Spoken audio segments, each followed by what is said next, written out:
ओम नमो नारायण। हिमालय के साधक श्रृंखला में आपका स्वागत है। इस योग यात्रा में आज महादेवी मनसा देवी की आपको थोड़ी सी कथा सुनाएंगे। महादेवी मनसा कैसे महादेवी बनी, क्योंकि महादेवी बनने के लिए महाराज बहुत तप करना पड़ता है। देवी बनने के लिए कई कई जन्म घोर तपस्या करनी पड़ती है, और महादेवी बनने के लिए तो आप समझ सकते हैं युग जन्म लग जाते हैं। और महादेवी मनसा महादेव के अंश से प्रकट हुई हैं, और महातपस्वी महाज्ञानी प्रजापति कश्यप ऋषि की यज्ञ से उनका प्रादुर्भाव हुआ है। कालांतर में वो नाग देवी नाग माता भी कहलाई, और नागलोक में उनका बड़ा सम्मान है, और उनके भाई बने थे वासुकी नाग जी, और सब नागों की अति प्रिय श्री मनसा देवी जी। महर्षि कश्यप कि उन पर बड़ा स्नेह बड़ा प्रेम था। धीरे धीरे मनसा देवी बड़ी हुई और उनके जीवन में बहुत कष्ट आने प्रारंभ हुए, मगर वो जाप करती, तप करती, व्रत करती, यज्ञ करती, पूजा करती, पाठ करती, शिव चिंतन करती, और उनके जीवन में गुरु रूप में आए तो कौन? देव ऋषि नारद। देव ऋषि नारद ने उनका मार्गदर्शन किया। मैं तो माँ भगवती का अवतार है, माँ मनसा शिवपुत्री है, उनके अंदर दिव्य शिवांश है, उनका एक नाम शिवांगी भी है, गौरी भी है, जरतकारु भी है, सिद्ध योगिनी भी है, सिद्धाश्रम की योगिनी भी है,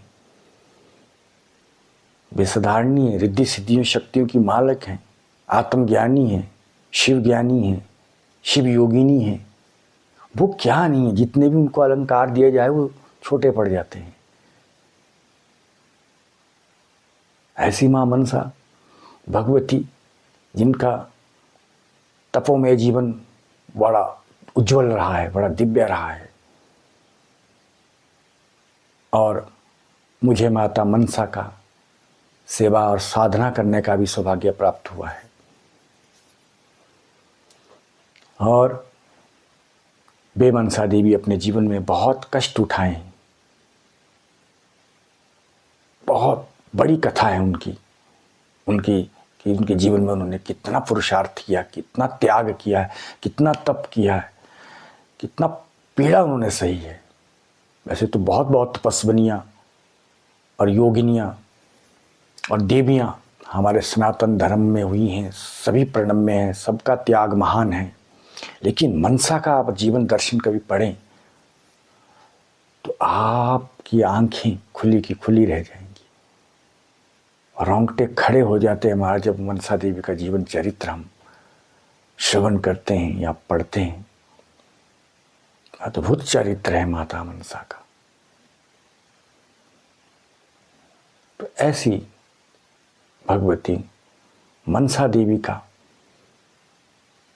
देवी भागवत महापुराण में भी वर्णन मिलता है, बहुत से पुराणों में भी वर्णन मिलता है, लेकिन देवी भागवत पुराण में उनका विस्तार से वर्णन है।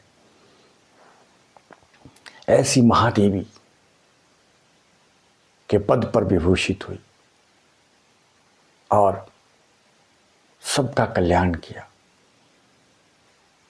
और एक दिन उनका विवाह जरतकारु ऋषि से होता है।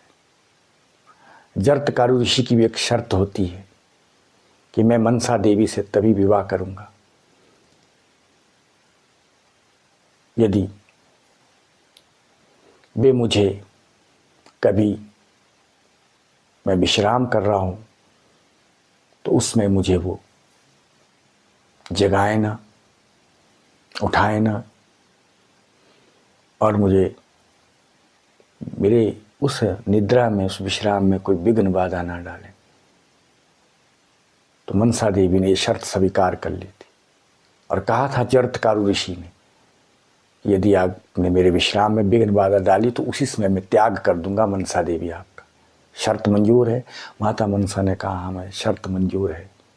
मनसा देवी का नाम भी जरत्कारु है। जरत्कारु का मतलब साधना तप करते करते जिनका शरीर जर्जर हो गया है, उसको कहते हैं जरत्कारु।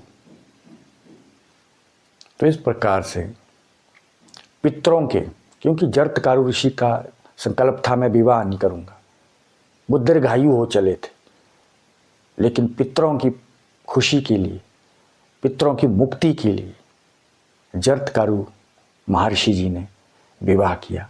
मगर विवाह की वो शर्त रख ली, मनसा देवी ने शर्त मान ली।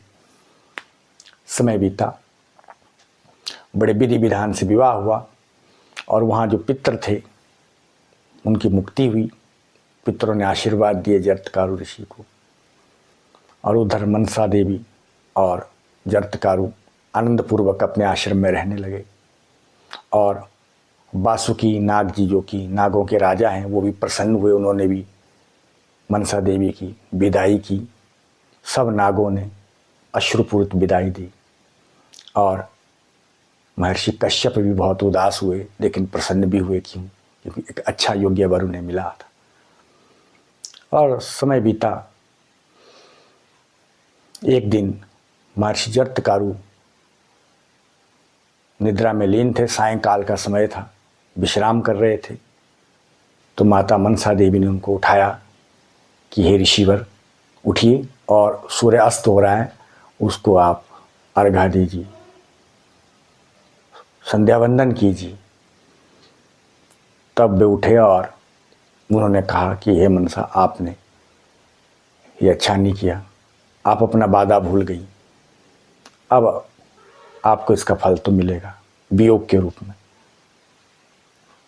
मनसा देवी ने कहा कोई बात नहीं, लेकिन मैंने तो आपको जगाया इसलिए कि हे ऋषिवर आप संध्या करें, ये पत्नी का धर्म है। उसने कहा ठीक है, लेकिन वादा करके अब भूलना नहीं है। मनसा देवी बहुत उदास हुई और रोती रही, और इसमें उन्होंने त्याग कर दिया मनसा देवी का और कहा कि मनसा देवी, मैं वह साधक हूँ कि मेरा संध्या और पूजन लिए सूर्यास्त हो नहीं सकता कभी।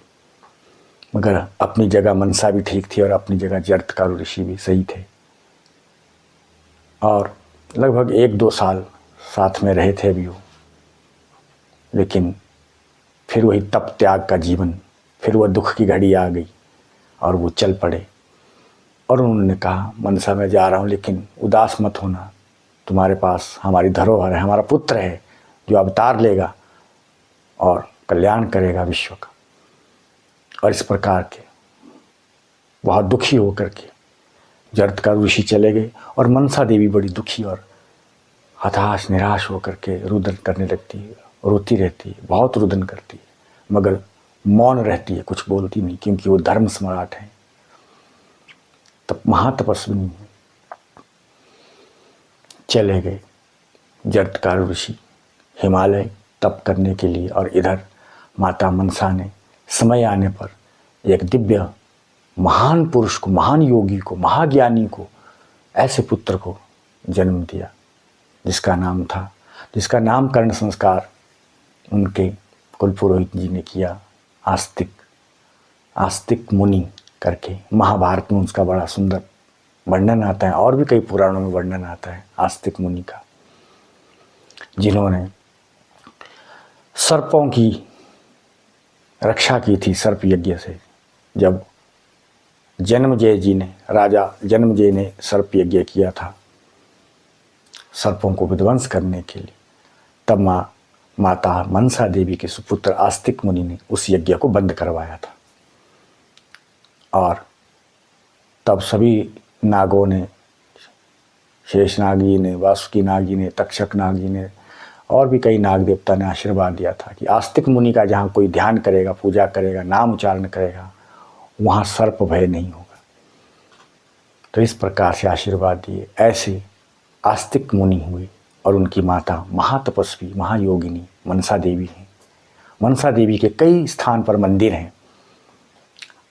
हरिद्वार में भी उनका माता का मंदिर है और हिमालय में भी, दक्षिण भारत में भी और भी कई स्थानों पर। और हमारे गांव के सामने उनका दूसरे गांव में एक सुंदर शक्ति का स्थान है, माता मनसा जी का तपोस्थली है, श्री विग्रह है माता का। उनका दर्शन करते हैं, उनका पूजन करता है जो वो हर प्रकार के काल सर्प भय से मुक्त हो जाता है। किसी को भी कुंडली में काल सर्प हो, माता मनसा की आराधना करने से वो नष्ट हो जाता है और जीवन धन्य होता है। ऐसी थी माँ मनसा महादेवी महाशक्ति, जो आज भी अजर अमर है। और मैंने सुना है वे आज भी सशरीर माता मनसा सिद्धाश्रम में तप कर रही हैं विश्व कल्याण के लिए। और भी मैं बहुत सा कुछ मनसा देवी की गाथा गाता, लेकिन क्लिप छोटी होती है। कभी मौका मिला तो विस्तार से उन पर एपिसोड बनाएंगे। पूरी जीवन गाथा तो नहीं समेटी जाती, हूँ तो भगवती है, भगवान है, हम तो एक सामान्य जीव हैं। मगर जितना भी बन सकेगा उनकी कृपा से आपको हम सुनाएंगे। आज इतना ही। जय माता मनसा, मनसा देवी नमो नमः, मनसा देवी।